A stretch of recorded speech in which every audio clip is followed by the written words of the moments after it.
Yeah, I went to live in Minnesota with this particular foster family. They left the reservation, their missionary work there. They had completed what they intended on doing while they were there, and they moved back to their home territory, and I traveled with them.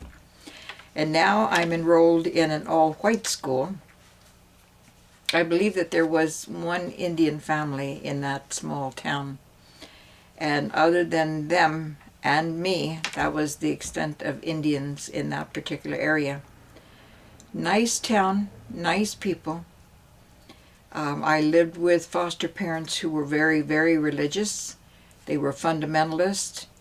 They believed in Jesus, getting saved, going to church Sunday morning, Sunday night, Wednesday night. I was not allowed to wear makeup. I was not allowed to go to dances. I could go to school programs and I could go to school sports, but their approval for who I could date when I decided I would like to date was very, very limited. Now, when I did find a particular boy that also found me, they approved of his family, so that was a good thing. That was the one I eventually married. But in the meantime, I am living under real strict rules. Strict as they were at the boarding school.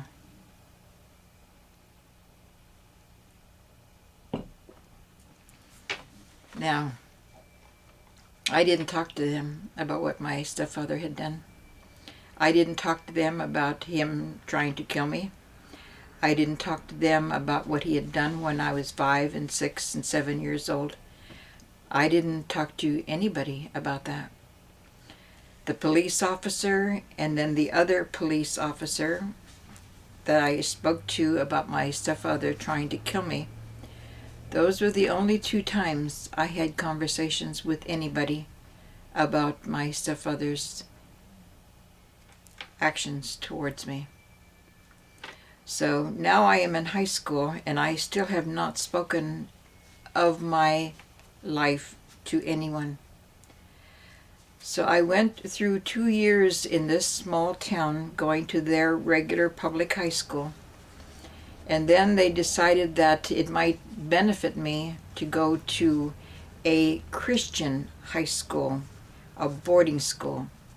So during my junior year in high school, I'm now back into a boarding school scenario.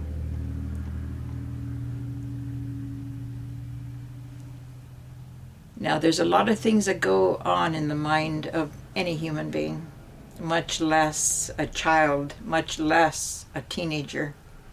We think all kinds of things. We question everything.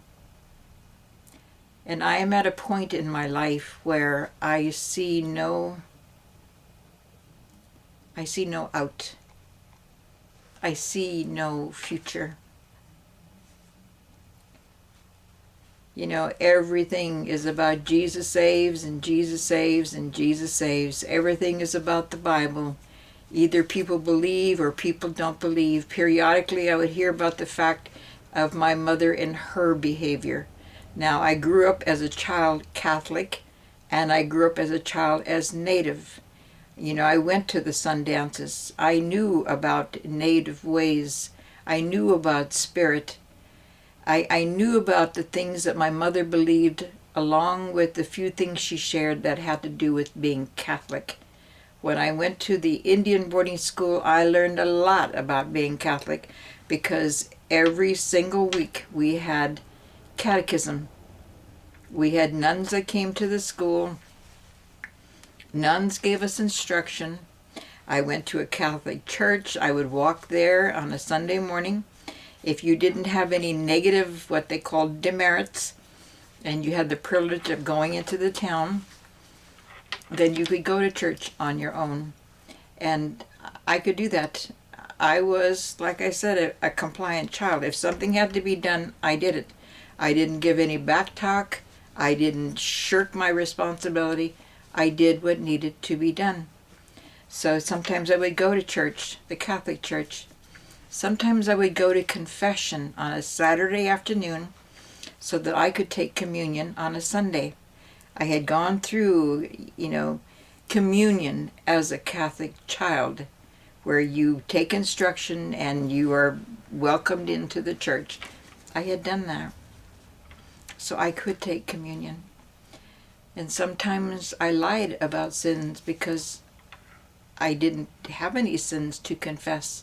So I would make up sins so I would have something to confess on a Saturday afternoon so that I could go to church on a Sunday morning. While I went to the Indian boarding school, I also got my first job. I worked for my third grade teacher. I cleaned her house. I would do that on Saturday mornings. I would walk to her house, clean house. I was paid 35 cents an hour, and then I would walk back to the boarding school. So I could earn some money. 35 cents an hour is not very much, but it was more than nothing. So now I'm in high school, feeling stuck, feeling overwhelmed by religion, overwhelmed by the fact that I didn't know what would be next in my life. I knew I would never go home, but I had no idea where I would go. And deep depression set in. But I think to a large degree, natives have been depressed generation upon generation upon generation. I think it goes back to the beginning times when people came here from other countries, claiming this land, thinking that natives were worthless, killing as many of them as they could, speaking down to them, calling them savage, taking away their roles, and rounding them up, many of them, many tribes, rounded up and placed in certain small territories. I think depression set in then, and that throughout the years, upon generation, depression has remained there. But what I also dealt with was the fact that as a child, my heart had been damaged too. So here I am, a teenager. I don't know how close it was to my 17th birthday, but I decided I was done. I was done. So one evening when my foster parents were gone, probably to church somewhere, I took aspirin. I just kept on swallowing aspirin,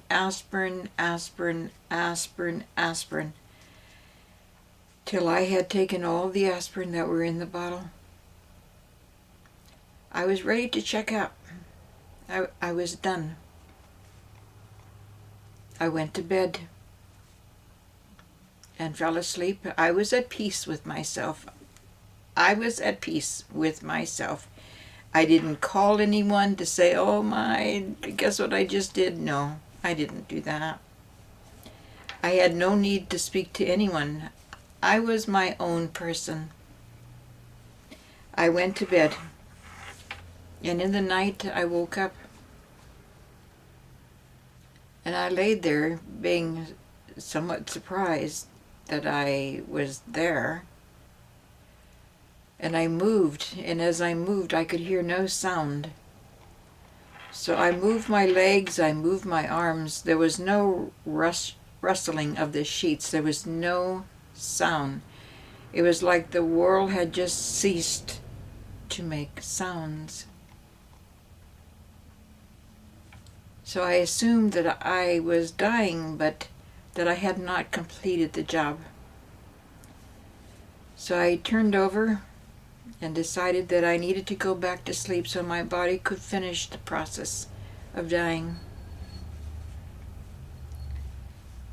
Later on, several hours later, I was awake. I could hear. I was surprised.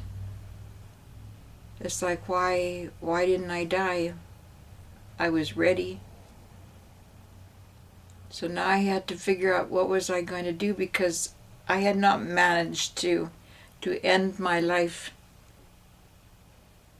Now, the young man that I had been dating was in the military. I didn't call him immediately, but within a couple, 2-3 days, because he was stationed not close to home. He was several states away. I did call him, or he called me, and I told him what I had done, and I know he was concerned about me. I think part of it was he was concerned that I had no one to speak to about what had transpired. But at least I shared it with him. It wasn't a surprise to him, but he was concerned. I'm not sure if I had already started the Christian boarding school at that point or not, or if it was just a few months later before I started that junior year at the Christian boarding school. But one day during their lyceum, the morning gathering that they had, Monday through Friday of the week, everybody from the school would gather in this large room, and there would be singing and sharing of testimonies and, awards if they were to be given and whatever. I did stand up and I talked about what I had done, and then I sat down. And I was always amazed about the fact that no one came to speak to me afterwards. Not a counselor, not the dean of women, none of my teachers. No one spoke to me, not even my classmates, spoke to me about what had occurred when I decided to take my life. Now keep this in mind. I have been a person who observes people. Ever since I was a child, I watch people. I watch their behavior. I watch their actions. I listen to them. I have always been a good listener. And there have been points in my life when I have really been amazed at what people don't do or what people do. And here I am. I'm in a school where being saved and whatever it is that's all about, no one showed any concern for me to say, are you all right? Have you talked to, a counselor about that?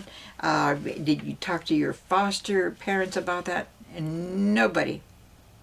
So the only one who showed concern was the young man that I was dating, and that was it. When he came home during my junior year for Christmas, he asked me to marry him, and I agreed.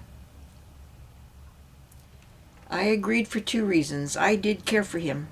I mean, I loved him, but not like I understood love to be. Because first of all, love is very distorted between a man beating a woman and telling her he loves her, and then religious people who see love only under the umbrella of what their religious world tells them is love. But this was a good man, and I agreed to marry him. He was like my rescuer. Now, shortly after I married him, I didn't want to be married, and I walked away. I didn't stay away, because after all, he was still my friend. To this day, he is my friend. So I walked away, and then I walked back. I ended up having 3 miscarriages before I had a child. And I assumed after 3 miscarriages I would never have a child. I blamed that on my stepfather. And one of my doctors told me that I had scar tissue in my uterine area. The only way that could have happened was the damage that my stepfather did when I was a child. So I didn't know that I would have any children, and I was grateful when I did. I have 5 children, and I love them all dearly. But continuing on with my own story, I looked at a lot of religions in my late teens and in my early 20s. I read a lot of books. I attended several different religious groups. Baptist, Assembly.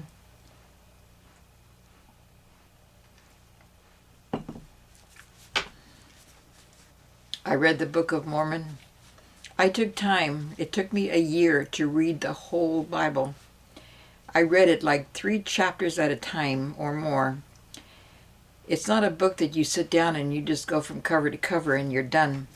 It's got a lot of stories, a lot of horrendous, awful, terrible, killing stories. And I found the Bible to be a book that I would not recommend anybody read unless you've got some particular little area, then go and read that. But when you read the whole thing all the way through, it is an absolutely awful book to read. Now, reading it, researching it, I also learned that it was written by several different people. And that's the interesting thing that I learned as I researched religions and looked at religions and tried to figure out where they fit in my life. I came to the conclusion that religions didn't fit in my life at all. First of all religions are man-made. All religions are man-made. Somebody had an idea. Somebody said, well, how about this? Let's do this. Let's think this. Let's put this in place. Religions are man-made. Now, if women made religions, I haven't come across anything that has stuck.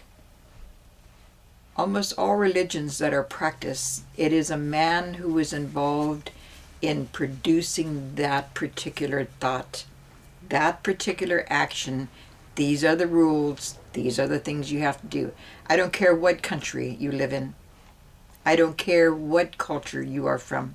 If you have a religion, someone along the line, some human or more than one human created that religion. So no, they didn't come with us as humans just because we're humans. They came because the humans are curious. Humans can think anything and do just about anything. So it's the same way with government regulations or whatever is monitored because somebody thinks of a rule or a way of doing something. Everything comes from humans. And when I reached that conclusion, it's like, why should I bother practicing any religion? And I don't. I've looked at the native way, and there's some parts of it that I've kept. But what I believe is more along the lines of being an earthling. Now, that's not a new thing. We're all earthlings. If you live on the earth, you're an earthling. Some people come and live on this earth for a short period of time. One of my sisters only lived for a year before she died. She had a leakage of her heart, and so she did not live long. One of my brothers, who was also one of my playmates, lived until he was 27, and he died of cancer. So yes, humans only come here for whatever length of time that they are born on the earth. They grow on the earth, and then they are buried in the earth or burned, cremation, and their ashes are scattered somewhere on the earth. We are earthlings. So with that kind of thought, thinking that way along the line, and that was something that came out of my childhood. My mother grew vegetables. My mother planted seeds. My grandfather planted seeds. My grandfather worked at the sanatorium. He worked in their horticultural area. So he helped plant the shrubs and the flowers and maintain the ground and grew potted plants that would be put out each spring. So I was around people who took care of the earth or grew products in the earth. I understood that. I understand seeds. I understand that humans are seeds. And that between a man and a woman, a seed, an egg are fertilized. And from that comes a human being. Now it's a glorious thing when you see your own child or you see the child of someone else. I think all children are beautiful. It makes no difference the color, because overall we're all just earthlings. But the raising of a child, helping a child to grow up into adulthood, I think if all children from many cultures were to speak up, if all children were to be interviewed, you would be shocked to know what children know. When I was 7 years old, I knew where babies were born. I knew a man could kiss a woman and hit a woman in the face with his fist. I knew a man could touch a child intimately and not have an issue with it at all. And later on, when that child refuses to give what he wants, he can kill her. Yeah, children know a great deal. It's possible children know even more now because we have so many things that are accessible to us on the internet. And I love the internet. I love researching things. I love finding out facts. I have been a reader all my life. Since I was a child and learned to read, I have always enjoyed reading. I have read about nearly every religion that's ever existed. I've read about countries because countries interest me. I have read about, kings and queens and gods and goddesses. Now, I also question, why did humans decide we should have queens? Why did we decide we should have kings or gods and goddesses? Why did humans do that? So why are just a few little minority group of people allowed to be the queen of this or the king of that or the god of this and sometimes the goddess of that? Now, this particular god that exists for the last 2,000 years or so seems to have taken over everything. But if you read the history of this particular god and all the destruction that has been brought about in the name of this particular god, and then you read the Bible and you look at the thousands of people that God's angel just wiped out, I wonder if you would question your own religion if that was your religion. But we are humans. We are humans with a wonderful brain. And that's what I have tried to encourage in people, is to think. Now, when I got to a certain age, there were things I wanted to know. I wanted to know how people thought, what brought about the behavior they exhibited. I went to school to study psychology. And because I have drawn things and made art a long time, I included the art in that. But one of the things my parents gave to me and the universe, now I believe in a universe, I believe in energy. How it all came about, I have no idea. The Big Bang, I have no idea. The Genesis version doesn't cut it for me. I believe in a certain amount of science, and I believe in energy. And who created all of this? I don't think there is a human who's ever lived who knows that answer. But we're humans, right? We're increasing our technology. We're increasing our knowledge base. Will there be more gods, more kings and queens? Only if the earthlings who are here decides they want those things. But I think in the meantime, being an earthling, the best that we can do is to nurture ourselves. To nurture our brain by reading, by learning. To nurture our skills. What do we have an interest in? To nurture our heart. To nurture our spirit and our soul. to live the best life we can live as a human on this earth. Now, I've mentioned that I'm 75, so yes, my time on this earth is winding down. I've already had 3 siblings who have already passed over. But during these years that I have lived, I have tried to do things that nurture me. My youth gave me some information as a female, but also it gave me information as a human. That a man could just take my life because he chose to do so was not right, will never be right. But that I could choose to take my own life because I had reached that point. Again, that is a human choice that we can make. Now, I went into the field of mental health because the brain interested me. I didn't go directly into the substance abuse area, though eventually I did go there too and get my license in that area. But I was more curious about the brain. I was more curious about behavior, and psychology answered those questions for me. But throughout my lifetime, once I decided that I was alive, I made different choices, because then I no longer wanted to pursue being dead. I have never had any feelings about ending my life since that one moment in time. I have looked at my life as a gift that I had for myself, and I have done things that enhance my life. Learning to sew, I increased my skills in the sewing area.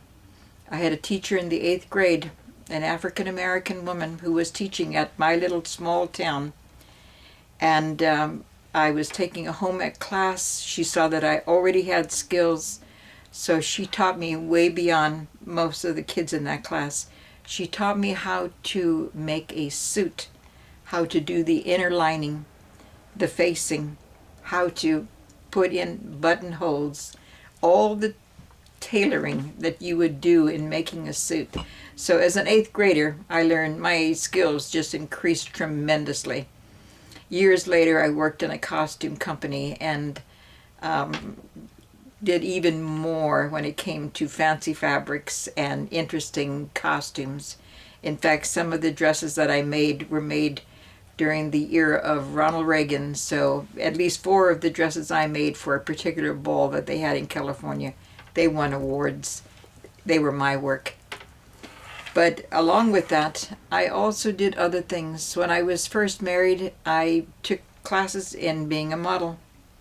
So I had time at 2 different locations. My husband was in the military, so we went from one state to another state, and both times I did modeling.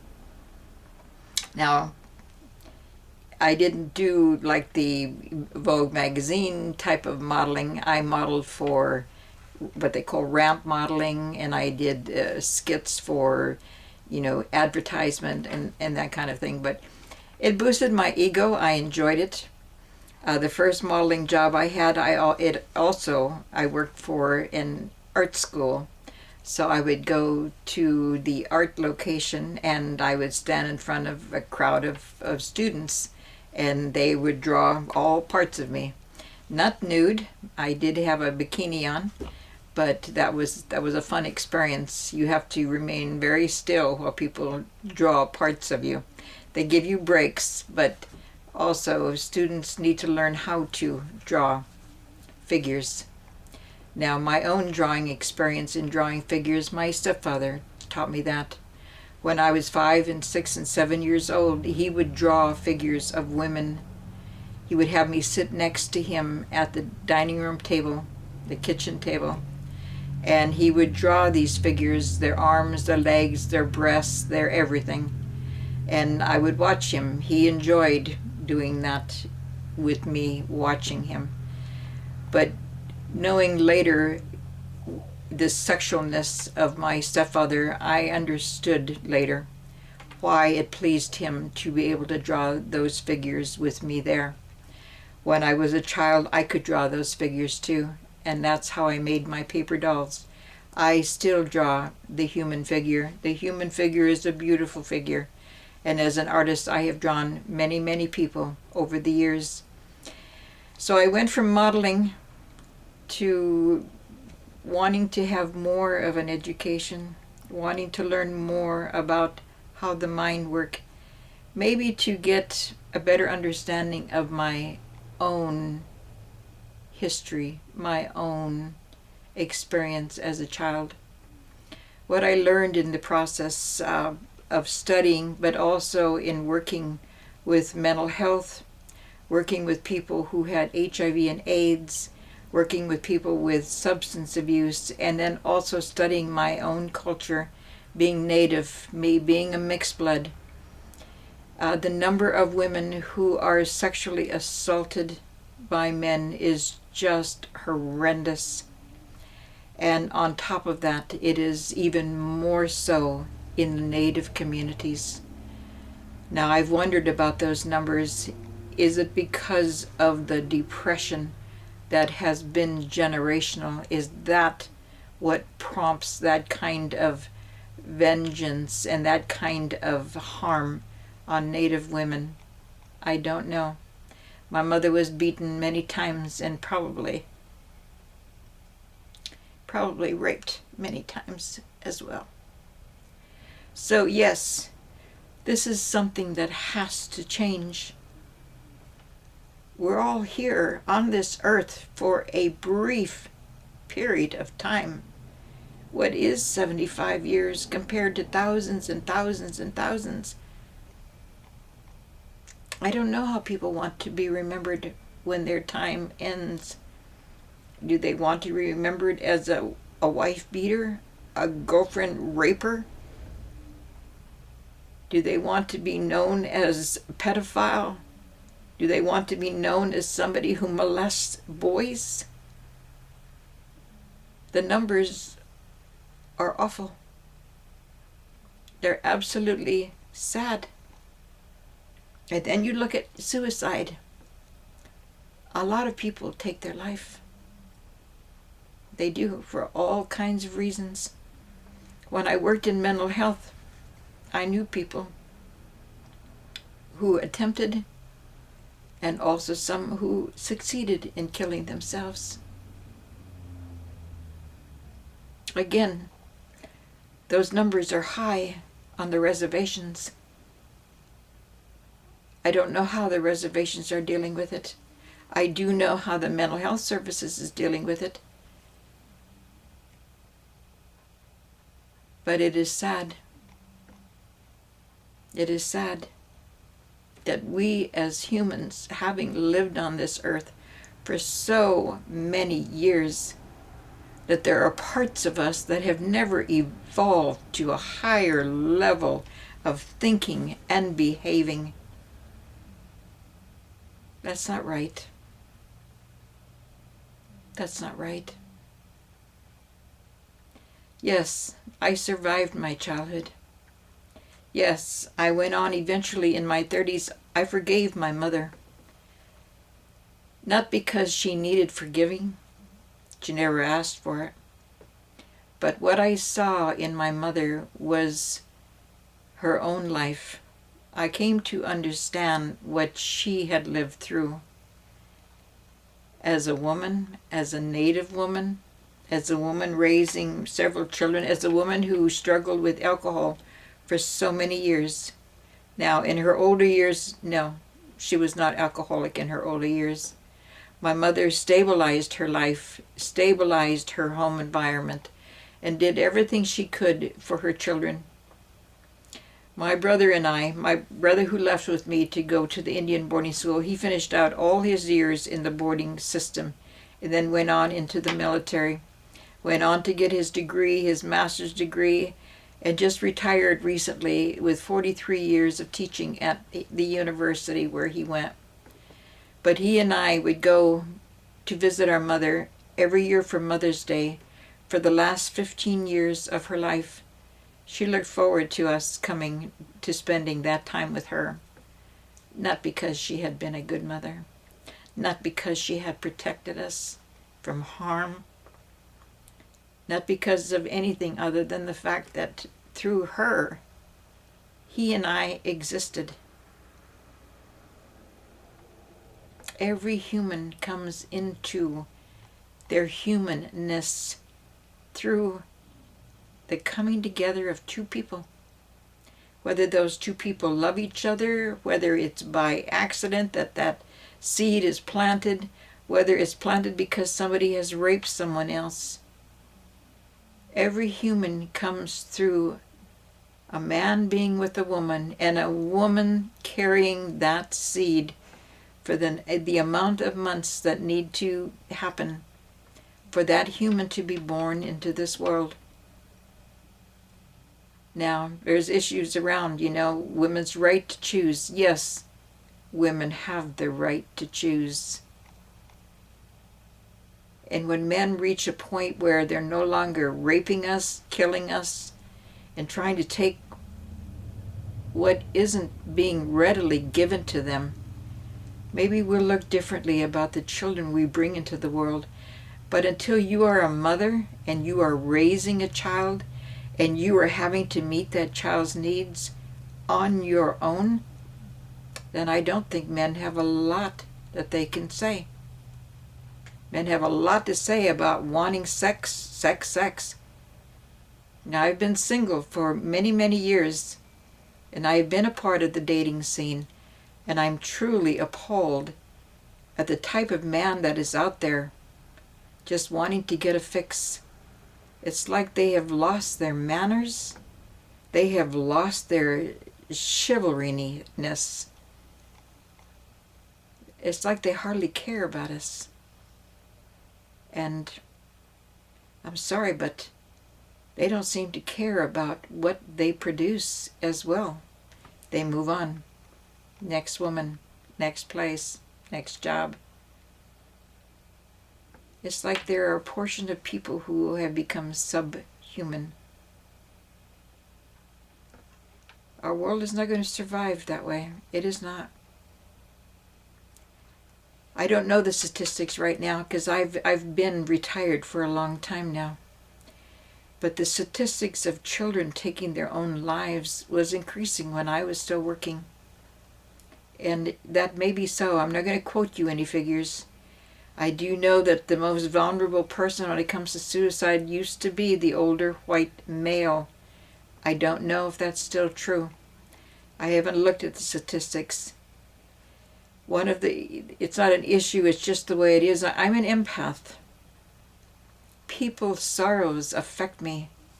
People's behavior, their hate, their worries, their anxiety affects me. As a child, I remember listening to my mother and stepfather argue. I was sitting outside behind that log cabin and listening to them go at each other. I wanted to die. I thought if I died and I wasn't a part of the family, that they could be happy. I don't know if their argument was about me or what it was about. But yeah, children struggle with adult issues. Into our teens, we struggle with adult issues. Not that we have all the knowledge that is needed for us to sort it out, figure it out, have a solution. We don't have those. We gain those things over time. So teenagers talk to teenagers. That's where teenagers get most of their information. In fact, most of the things that you say to a teenager, if you're raising a teenager, if you haven't said it by the time they're 12, they're going to tune out a lot of what you have to say from that point forward, because now they're listening to their friends. So what needs to change? I can't tell humans what needs to change. They have to figure that out. I do know that as I do my art, as I share my experiences, as I give instructions on how to tune into yourself, I am hoping that that will make a change in many people's lives. I'm trying to get people to understand themselves through a process of making art. Understand their thinking, understand their spirit, their soul, their gut reaction, their heart's reaction. I believe that a person is a whole person. I don't separate pieces out. I know that there's a lot of terminology used, your chakras, your zodiac sign, your cultural heritage. To me, a human is a human. A human is a human. It's whole. And one is a whole number. So when you look at yourself, you look at your needs. Understanding yourself will help you make the best decisions for your own life. Because I'm a very intelligent woman, I read a lot, I know a lot. It's just who I am. I decided many, many years ago that I was going to live by my gut reaction. I would let my gut decide if something was right for me or not right for me. And I would always ask this question of myself before I made major decisions. Am I willing to pay the cost? Now, I've had 2 or 3 decisions that I've made in the past that if I had taken other people into consideration, I probably would have made a different choice. But the only counsel I have ever had in my whole entire life is me. I could be angry about something or quiet about something. I could share everything or be quiet. I could give the decision as to where something was going to go or be quiet. The majority of my life, I have been quiet.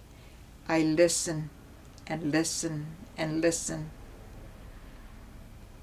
I believe that people are capable of making good choices. If you give them time to say what it is they need to say, they will figure things out.